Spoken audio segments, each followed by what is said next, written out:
U недзельовім телевізійнім магазину принесeme вам част атмосфері з означування родзеного дня радіо-телевізії Vojvodiny. Budete mať náhodu vidieť, jak bolo na výstavi podobových robotov u techniky Enkaustika autorky Soni Papugan-Delič a týždeň na promocii master roboty Upliv ukrajinských písateľoch na Michaila Kovača autorky Ani Rimar. Uvidíte, jak bolo na tohoročným 11. pošore sajme Etno poživi i napojoh, ktorý otrimaný u Beogradu. Televizijni magazin na nedzelju na 20 hodin.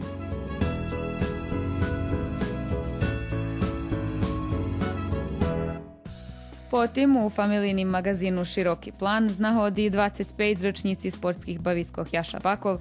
So sami u studiju budeme bešodovať o sportu a u muzičnej časti emisiji predstavio vam še ženska špivacka grupa z Ozruskog Kerestura i Sašo Paljenkaš.